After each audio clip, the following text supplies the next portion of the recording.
Guys, isn't it funny? When I ask my wife to join me when I work out, she always has thousands of excuses. It's too cold, it's too hot, it's too humid, it's night, it's Wednesday, it's Friday. I don't feel like it. I have to first wash the dishes, I don't know. So 1000 excuses why not to do it. It's funny, but when I tell my wife, please get ready because we're going to grab some coffee and some cake or ice cream, no questions. She immediately gets up. No questions, no excuses, no matter if it's raining, if it's too hot, it's too cold, is it Monday, Tuesday? Interesting.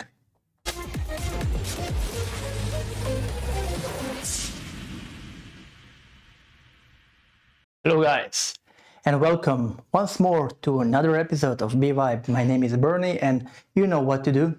Please share, like, subscribe.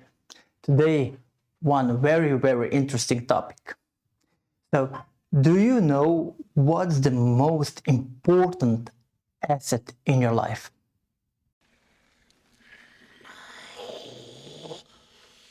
Precious. Is it your car? Is it your house? Is it your wife? What is it? Do you know? Did you ever think about it? What's the most important thing or asset that you possess? And I came to a conclusion. The most important thing, at least for me and for a bunch of other people, is time. You know why? Because it's irreversible. So when it passes, it passes. It's done. It's finished. You cannot go back. You cannot go into history. And that's it. Everything else in life, houses, watches, cars, gold, this, that, bitcoins, and everything else, you can get, you can lose some money, let's say, you can get some more money, you can return, but time, once it's lost for good. It's lost forever. That's why it's very important to keep track of your time and what you do with your time. Modern world is set up in a way that you spend your time for stupid shit, for Netflixes, to going out to have fun and so on. I won't say that it's a bad thing. You should have here and there some fun, spend some money and spend some time for you to be happy, to enjoy life and so on. But to spend all of your time only on this, this is a trap. This is a trap where someone wants you to be in that position. To spend your time in front of the TV, watching movies, watching Netflix when somebody else is making money on you.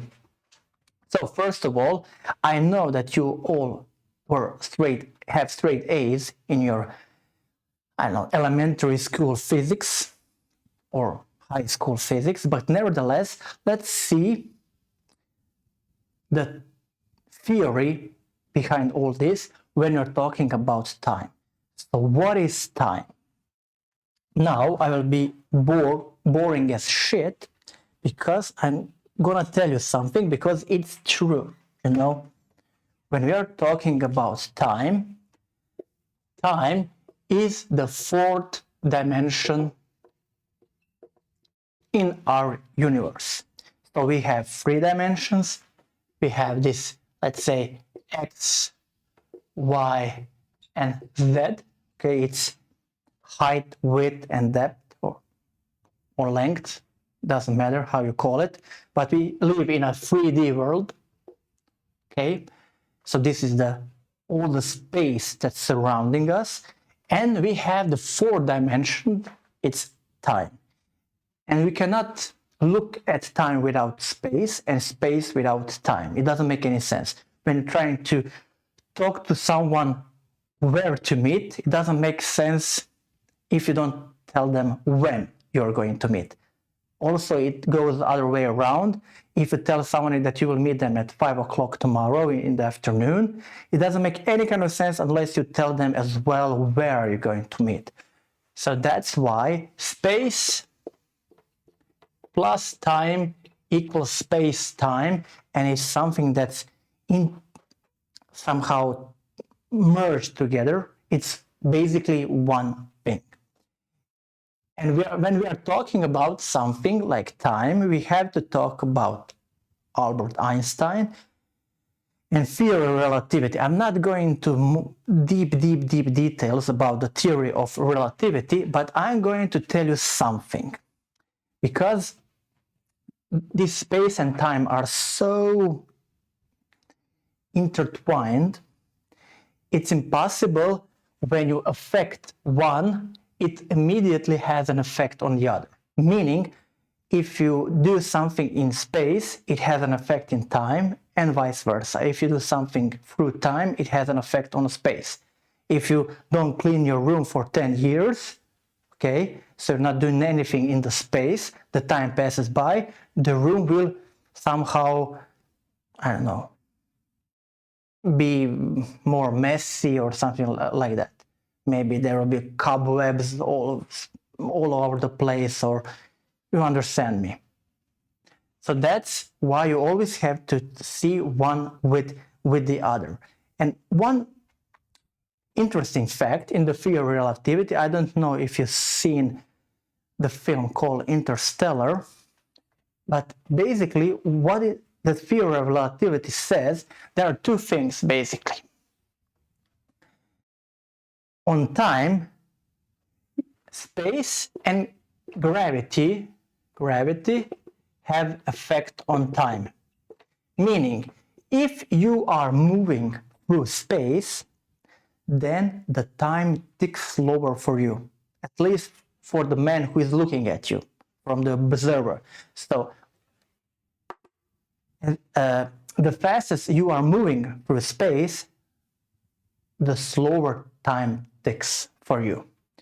Also, if the gravity is stronger, also the time ticks slower. If you're closer to the center of Earth, where the gravity is higher, then the time will tick slower. That's why maybe the people that are on the South and North Pole, that are closest to the center of the Earth, maybe they will live longer. I don't know. Maybe. Who knows? But nevertheless, if you can run very, very fast, as close as possible to the speed of light, because you cannot ever reach the speed of light, because it's the fastest speed in the universe. Only light can travel at the speed of light.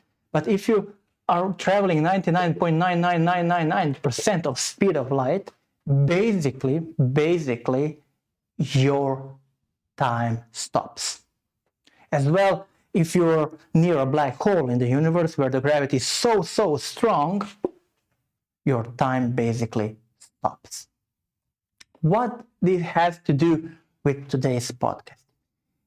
This means that what I wanted to stress out is, if you want to make the most of your time that you have on this earth, you cannot affect the gravity, obviously.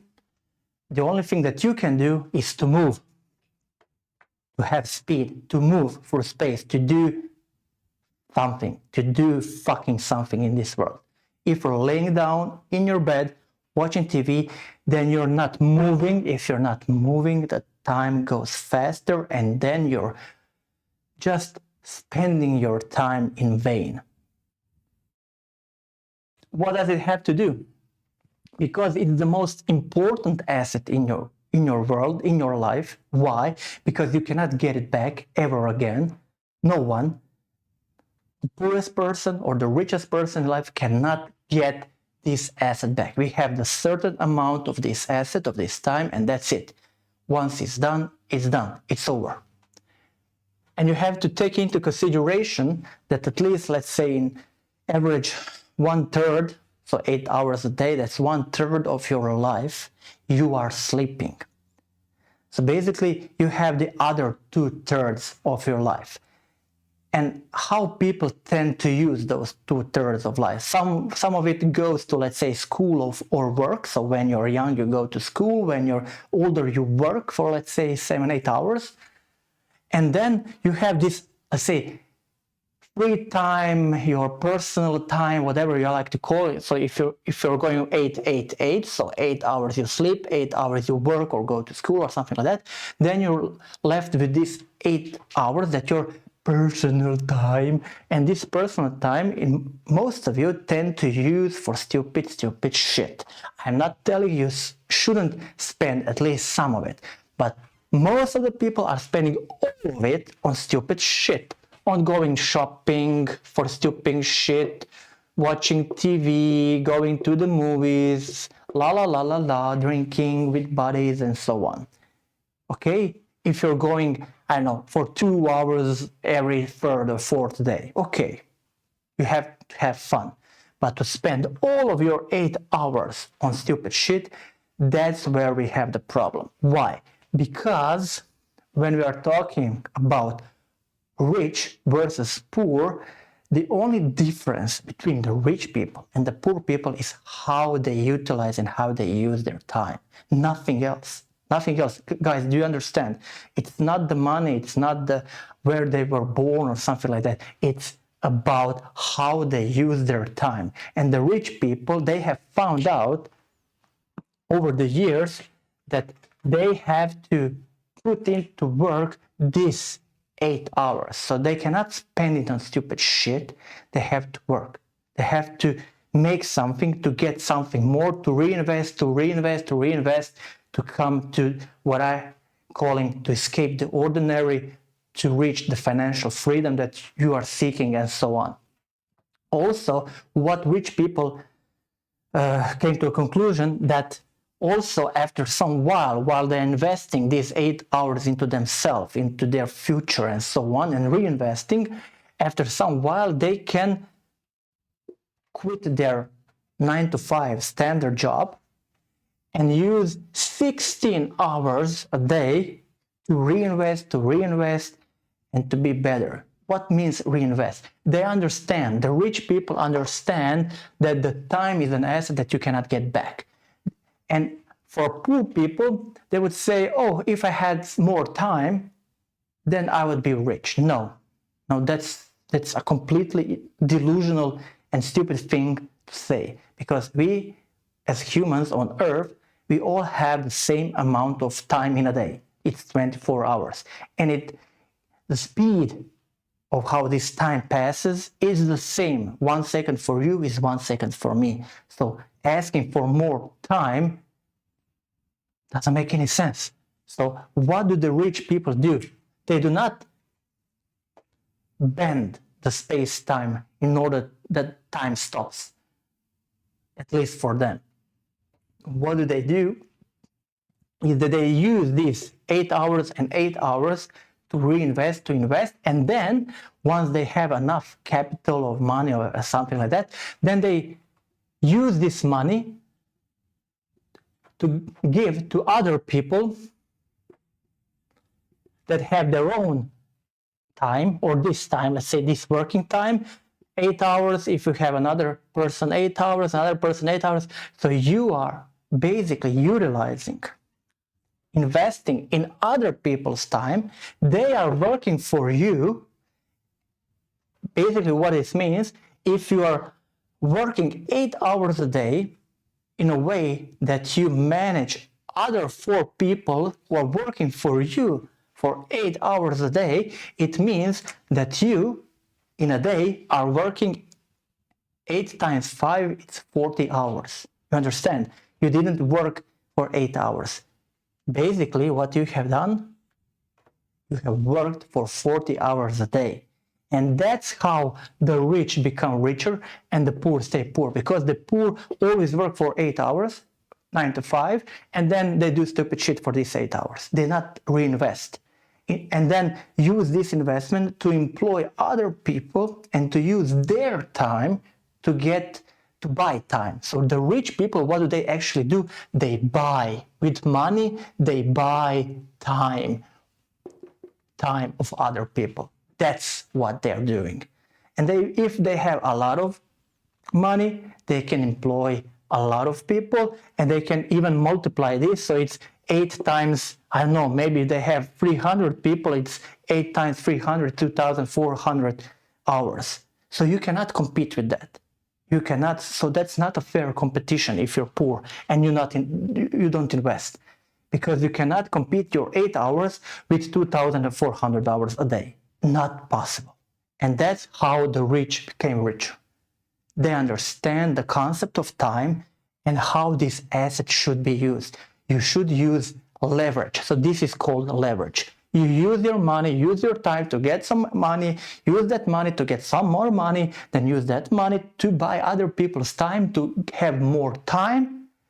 And this time, then it's transferred into some kind of energy business that gets you more money. This more money buys you more time, and so on and so on. It's a loop. It's a loop where you buy more time and buy more money. So it's an illusion, at least from outside, because after one day, only one day passes for the rich guy and for the poor guy. But the rich guy has, at the end of the day, $1 million, and the poor guy has $3. And the poor guy, when he's looking at the rich guy, says, oh, but he has so much time, and so no. He's thinking. The rich guy is thinking. He's intelligent. He understands.